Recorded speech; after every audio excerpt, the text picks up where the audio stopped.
Aphorism 22, 23, 24 हम लोगों ने पढ़ा। जहाँ पर हम लोग पढ़ते क्या हैं कि ट्रीटमेंट के दो मेन तरीके होते हैं। एक सिमिलर सिम्टम के बेसिस पे ट्रीटमेंट करो, एक होता है हमारा अपोजिट सिम्टम के बेसिस पे ट्रीटमेंट करो। ठीक है, ये हम लोग 22 एफोरिज्म में पढ़ते हैं। और इसी के फुटनोट में पढ़ते हैं कि एलोपैथिक मोड ऑफ ट्रीटमेंट होता क्या है, जहाँ पर हनीमैन सर बताते हैं कि जैसे होम्योपैथी और जो एंटीपैथी है उसके पैथोलॉजी सेम है, मतलब जिस ऑर्गन से रिलेटेड वहीं पे एक्ट कर रही है मेडिसिन।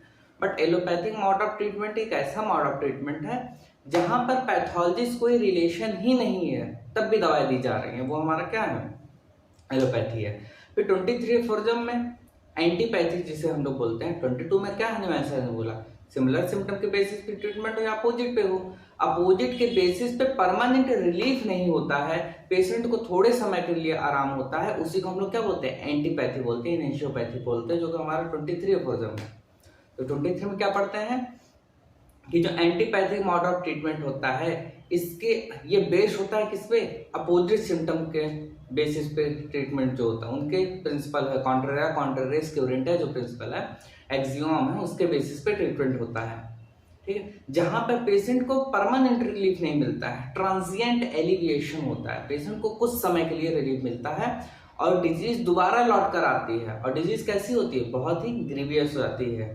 ठीक है, फिर हम लोग 24 में पढ़ते हैं कि हनीमैन सर ने क्या बोला कि एलोपैथी से आराम हो ही नहीं रहा है, क्यों, क्योंकि उसके पैथोलॉजी से रिलेटेड नहीं है। और एंटीपैथी में थोड़े समय के रिलीफ हो रहा है, तो पेशेंट को परमानेंटली रिलीफ मिलेगा किसमें, वो हमारा है 24 एफोरिज्म।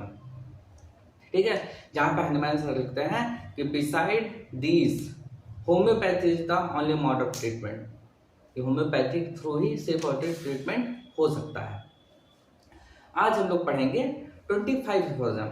ठीक, तो हनीमैन सर ऐसा क्यों कहते हैं कि जो होम्योपैथी मोड ऑफ ट्रीटमेंट है इसी के थ्रू क्योर होगा। ठीक है, तो यहाँ पर हनीमैन सर 25 जो एफोरिज्म है वहां पर बताते हैं कि ये हम लोगों का क्लिनिकल एक्सपीरियंस है। ठीक है, हम लोगों ने ट्रायल किया है कि जो जैसी मेडिसिन हमारी सिम्टम प्रोड्यूस करती है उसी तरीके की डिजीज वो क्योर करेगी और डिजीज कैसी होगी, परमानेंटली ठीक हो जाएगी। ये हमारा प्योर एक्सपीरियंस है। ठीक है, वो क्या लिखा है 25 एफोरिज्म में लिखा है कि जब हम लोग प्योर एक्सपीरियंस ट्रायल के बेसिस पे होम्योपैथिक मेडिसिन देते हैं तो सेम डिजीज प्रोड्यूस करती है हेल्दी इंडिविजुअल के ऊपर, और बट जब डिजीज इंडिविजुअल को दी जाती है डिजीज वो क्योर हो जाता है। ये हमारा प्योर एक्सपीरियंस है। जबकि 25 का जो फुटनोट है वहां पे हनीमैन सर कहते हैं कि एलोपैथिक फिजिशियन भी क्लेम करते हैं कि उनका एक्सपीरियंस ये कहता आया है कि उनमें ठीक हो रहा है। बट हनीमैन सर कहते हैं कि वो जो एलोपैथिक फिजिशियन है, ओल्ड स्कूल वाले फिजिशियन है, उनका जो एक्सपीरियंस है वो किस बेसिस पे है, उनका जो ट्रीटमेंट करने का तरीका, उनके जो स्कूल ऑफ फिलॉसफी है, जो उनके थॉट हैं, अपने प्रिंसिपल से जुड़े हुए एक्सपीरियंस वो शो करते हैं। जबकि होम्योपैथी में पेशेंट ठीक होते हैं, इस चीज़ का एक्सपीरियंस देखने को मिलता है, जबकि ये सेम चीज़ एलोपैथी में देखने को नहीं मिलती। वो अपने उस थॉट प्रोसेस में कि डिजीज के अंदर कुछ ना कुछ नॉक्सियस होगा, कोई ना कोई मैटर का डिस्टर्बेंस है, बॉडी के अंदर कोई ना कोई मटेरियल चीज घुसी हुई है जिसकी वजह से डिजीज है, वो उस चीज से जुड़े हुए हैं, उनका एक्सपीरियंस उस चीज में है। ठीक है, जबकि होम्योपैथिक जो मोड ऑफ ट्रीटमेंट है वो क्या है, पेशेंट को परमानेंटली रिलीफ मिलता है, ये चीज हम लोग पढ़ते हैं। ठीक है, अब पढ़ता है 25 aphorism. Now, however, in all careful trials, pure experience, the sole and infallible oracle of healing art. Sole मतलब only and infallible मतलब जो कभी फेल ना करे, हमेशा पास हो। इसका oracle of healing art, हमारी जो हीलिंग आर्ट है, ये जो हमारी होम्योपैथी है, होम्योपैथी जो एक साइंस है, इसको जो हम लोग प्रैक्टिस कर रहे हैं, जो हमारी आर्ट है, ये क्या है, केवल और ये कभी ना फेल होने वाली साइंस है। ठीक है, जहां पर पेशेंट को रिलीफ मिलेगा ही मिलेगा।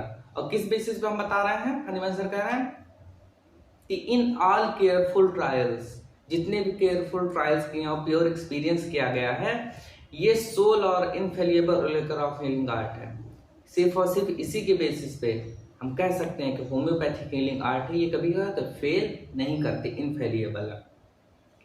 टीचेस अस दैट, ये हमें सिखाती है कौन सी, जो होम्योपैथिक हीलिंग आर्ट है, क्या चीज सिखाती है? That actually medicine which in its action on healthy human body, हमारी जो होम्योपैथिक मेडिसिन है जब ये हेल्दी बॉडी के ऊपर एक्ट करती है, he demonstrated its power of producing great number of symptom, तब ये डिमॉन्स्ट्रेट करती है, हमें दिखाती है। हम लोग पढ़ते नहीं थे 11th 12th क्लास में, डिमॉन्स्ट्रेशन करके दिखाओ।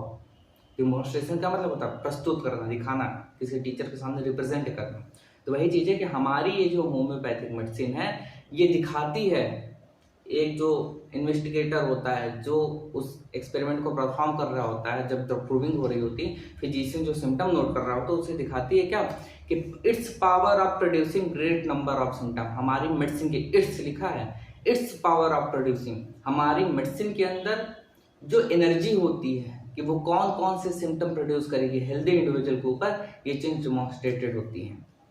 देखो क्या लिखा है कि ये हीलिंग आर्ट टीचेस अस, ये हमें सिखाती है कि हमारी जो एक्चुअली में मेडिसिन होती है उसका एक्शन जब हेल्दी बॉडी के ऊपर होता है तो वो दिखाती है कि वो कौन कौन से सिम्टम प्रोड्यूस कर सकती है।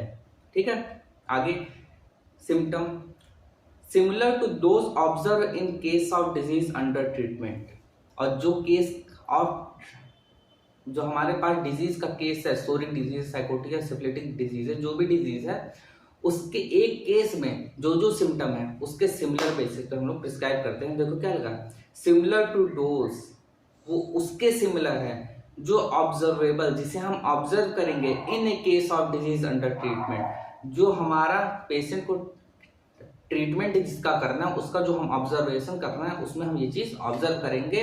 आगे देखते हैं, does also in dose of suitable potency and attenuation rapidly radically and permanently remove the totality of symptom. जब हम सिमिलर सिम्टम के बेसिस पे दवा को दे रहे होते हैं तो हमारी मेडिसिन सिर्फ और सिर्फ सिमिलर सिम्टम के बेसिस पे नहीं देनी, क्या करना है, उसके अंदर एटेन्युएशन करना है, हमें सुटेबल पोटेंसी देनी है, रैपिडली मतलब जल्दी जल्दी, रेडिकली एंड लॉजिकली, और permanently remove the totality of symptom. ये हनीमैन सर का नहीं, ये हमने ऑब्जर्व किया है, ये हमारा सिर्फ और सिर्फ ट्रायल के उसके बेसिस पे नहीं है, थ्योरी के बेसिस पे नहीं है, हनीमैन सर के ये ट्रायल और एक्सपीरियंस के बेसिस पे है कि जो होम्योपैथिक हीलिंग आर्ट है इसे के थ्रू जब हम लोग सिमिलर सिम्टम के बेसिस पे ट्रीटमेंट को, डिजीज को ठीक करते हैं तो पेशेंट को रिलीफ होता ही होता है। तो क्या लिखा था कि हमारी जो होम्योपैथिक मेडिसिन है जब हेल्दी इंडिविजुअल को देखते हैं तो वो प्रोड्यूस करती है ग्रेट नंबर ऑफ सिम्टम, वो great number of symptom produce करेगी, और जब डिजीज इंडिविजुअल को देंगे तो उसके साथ सिमिलर सिमिलरिटी मैच करके देंगे। तो देखो क्या लिखा, observe in case of disease under treatment, जो हमारे अंडर में एक केस है उसका जब हम ट्रीटमेंट कर रहे हैं तो सिमिलर बेसिस पे करेंगे, सिर्फ और सिर्फ सिमिलर के बेसिस में नहीं, और क्या करेंगे, डज आल्सो, इसके अलावा कुछ और भी करेंगे। वो क्या है, किस चीज में, पोटेंसी भी सुटेबल होनी चाहिए, रैपिडली हमें पेशेंट को जल्दी जल्दी ठीक करना है, लॉजिकली ठीक करना है, परमानेंटली रिमूव करना है टोटलिटी ऑफ सिम्टम, जो पेशेंट की टोटलिटी है उसको हटाना है। तो हम लोग पढ़ते नहीं, कोई केस का हमारे पास एक डिजीज आई, ठीक है, डिजीज का एक केस आया हमारे पास, वो हमें 100-150 सिम्टम बता रहा है, उनमें से 4 या 5 ऐसे सिम्टम होते हैं जिसके बेस में हमें टोटलिटी बनानी है कि अगर हम ये 4-5 सिम्टम हटा दें तो पेशेंट एज ए होल पूरा ठीक हो जाएगा, क्योंकि बाकी तो जनरल सिम्टम थे। ठीक है, तो वही हनुमान से कर रहे हैं कि जब हम टोटलिटी ऑफ सिम्टम को हटाएंगे तो पेशेंट ठीक होगा। तो क्या लिखा है, remove the totality of symptom of its morbid state, that is to say, Hanuman सरकार मतलब हम ये कहना चाहते हैं द होल डिजीज प्रेजेंट, जो पेशेंट की पूरी डिजीज है जो प्रेजेंट है वो पूरी तरीके से ठीक हो जाएगी, and change it into health, और वो हेल्दी स्टेट में आ जाएगा, and that all medicine cure without exception, और वो जो होम्योपैथिक मेडिसिन है बिना किसी एक्सेप्शन के क्योर करती है those disease whose symptom most nearly resemble their own and leave more on them to uncure, जो डिजीज के सिम्टम अगर वो उनकी सिमिलर सिमिलरिटी मैच कर रही है हमारे पेशेंट के साथ में तो गारंटी है पेशेंट ठीक होगा ही होगा। ये चीज क्या कर रहे हैं हनीमैन सर, ये homeopathic careful trials of pure experience के बेसिस पे हनीमैन सर ने कहा कि हमने ऑब्जर्व किया है। अब वो एलोपैथ फिजिशियन को बोलते हैं कि उनका भी ऑब्जर्वेशन है इसके फुटनोट में कि हाँ ठीक है ऑब्जर्वेशन तो उनका भी है, बट उनका ये जो ऑब्जर्वेशन है, उनका ये जो ट्रायल ये सारा क्या है, उनके जो प्रिंसिपल हैं, उनके जो सिद्धांत हैं, सिर्फ वो उसी के थ्रू अटैच हैं। वो अभी भी कोशिश कर रहे हैं कि किसी तरीके से पेशेंट को ठीक कर लेना है, और उसका कंपेयर किस चीज से करते हैं, कैलेडोस्कोप से करते हैं। तो कैलेडोस्कोप होता क्या है, जैसे हम बहुत सारे मिरर लगे होते हैं, ठीक है। कैलेडोस्कोप जैसे माइक्रोस्कोप होता है या फिर टेलीस्कोप होता है, वहां पे लेंस लगा होता है, ठीक है। बट इसके अंदर कैलेडोस्कोप में बहुत सारे मिरर लगे होते हैं, अब वो कलरफुल होता है, ठीक है। तो जैसे हम लोग आई टेस्ट करवाने नहीं जाते, तो हम लोग को एक शीट के पेपर बहुत सारे कलर के साथ कलर ब्लाइंडनेस वाला टेस्ट नहीं करते, ये बताओ कौन कौन से कलर है, ठीक है। उसी तरीके से कैलेडोस्कोप में होता है, बहुत सारे मिरर होते हैं जिसमें कलर चेंजिंग होती रहती है। तो जिससे अगर तुम कंटिन्यू देखो तो कभी पहचान नहीं सकते कि कौन सा रिफ्लेक्शन या क्या चीज है, एग्जैक्टली नहीं पता कर सकते। बाकी और समझना हो कैलेडोस्कोप होता कैसे, तो गूगल पे सर्च मार के देख लेना, मिल जाएगी ये चीज, तो वहां से देखना। तो वो हनीमैन सर बताते हैं कि ये वैसा ही एलोपैथिक फिजिशियन का या ओल्ड स्कूल फिजिशियन का ऐसा ही एक्सपीरियंस है ना, जैसे कैलेडोस्कोप को कंटिन्यू देखते रहो, कंफ्यूज रहोगे हो क्या रहा है, वैसे उनका एक्सपीरियंस है, इसका ओल्ड स्कूल फिजिशियन का एक्सपीरियंस है कि वो कंटिन्यू देखते रहते हैं, करते रहते हैं, देखते रहते हैं, करते रहते हैं, बट वो एग्जैक्टली जानते ही नहीं है कि पेशेंट के अंदर ठीक क्या करना है, ठीक है। अब पढ़ते हैं। I do not mean that sort of experience of which of the ordinary practitioner of the old school boast। ये जो ओल्ड स्कूल के फिजिशियन है जो कि बोस्ट करते हैं, अपने एक्सपीरियंस को बढ़ा चढ़ा कर बताते हैं, हनुमान सर कहे कि हम कह रहे हैं कि हाँ उनके पास भी बहुत सारे एक्सपीरियंस है, बट वो एक्सपीरियंस डिफरेंट वे में है। क्या, after they have for year work away with lot of complex prescription on A number of disease. उनका एक्सपीरियंस किस बेसिस है कि बहुत सारे दवाओं को मिक्स करके, ठीक है, कॉम्प्लेक्स प्रिस्क्रिप्शन करके और नंबर ऑफ डिजीज पे पेशेंट को दे रहे हैं, which they never carefully investigated. जिस केस को ओल्ड स्कूल वाले अच्छे से इन्वेस्टिगेशन भी नहीं कर रहे हैं, but which faithful to the tenets of their school. Tenet मतलब होता है प्रिंसिपल, सिद्धांत, बट वो जुड़े किस चीज से हुए हैं, अपने सिद्धांतों से जुड़े हुए हैं, ठीक है। उनका एक्सपीरियंस क्या है, कॉम्प्लेक्स प्रिस्क्रिप्शन का एक्सपीरियंस है। उनका एक्सपीरियंस क्या है कि पेशेंट जो जो सिम्टम बता रहा है हर सिम्टम के लिए वो दवा दे रहे हैं, बट वो वहां पर उन्होंने केयरफुल इन्वेस्टिगेशन नहीं किया, ठीक है। तो हम मान सकते हैं उनका ये एक्सपीरियंस है, बट साथ में ये भी है कि वो अपने जो उनके जो टेनेट, उनके जो सिद्धांत हैं उनसे वो बहुत अच्छे से जुड़े हुए हैं। तो वही चीज दिखेगी, faithful to the tenets of their school, जो उनकी स्कूल है, ठीक है, उसके जो सिद्धांत है उससे वो क्या है, फेथफुली जुड़े हुए हैं। आगे, they consider as already describe in work of systematic pathology and dreamed that they could detect in some imaginary morbid matter, ठीक है। वो जो पैथोलॉजी की बुक है उसके अंदर जैसी चीजें डिस्क्राइब की गई हैं उन्हीं की बेसिस देखते हैं, उसके बाद वो ड्रीम करते हैं, सपना देखते हैं कि वो पेशेंट के इमेजिनरी मॉर्बिड मैटर को हटा देंगे और ascribe to them some other hypothetical internal abnormality, या फिर वो क्या करेंगे, जो एबनॉर्मल इंटरनल चेंज हुआ है उससे वो ठीक कर ले जाएंगे, ये वो ड्रीम करते हैं, ठीक है। दे ऑलवेज सा समथिंग इन देम, वो हमेशा देखते हैं कि बॉडी के अंदर कुछ ना कुछ है, मटेरियल कुछ ना कुछ उन्हें मिलेगा ही मिलेगा, but knew not what it was they saw, but वो ये जानते नहीं वो देख क्या रहे हैं। वो खोजने की कोशिश तो करते हैं एक ओल्ड स्कूल वाला कि हाँ कि बॉडी के अंदर कुछ मॉर्बिड मैटर है, बट वो एग्जैक्टली है क्या वो उस चीज को समझते ही नहीं है, ठीक है।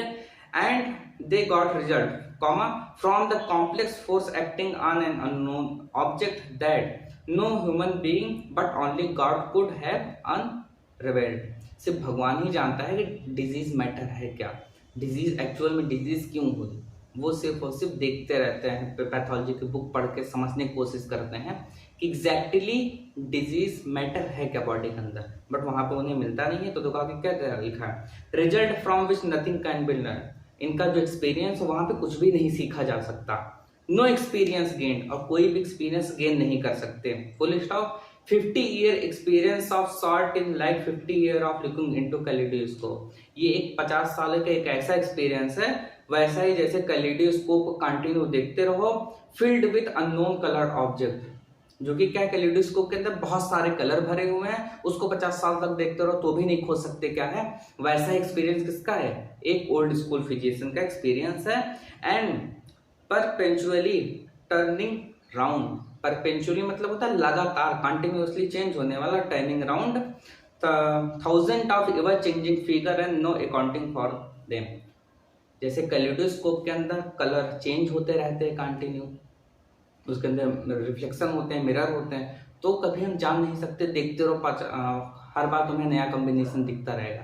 वैसा एक्सपीरियंस कैसा है, एक ओल्ड स्कूल फिजिशियन का एक्सपीरियंस होता है। जबकि एक होम्योपैथिक फिजिशियन जो है, ठीक है, ये प्योर केयरफुली ट्रायल किया गया, एक्सपीरियंस किया गया है कि सिर्फ इसी के थ्रू पेशेंट ठीक हो सकता है। ठीक है, तो उम्मीद करते हैं 25 का वर्जन समझ में आया होगा।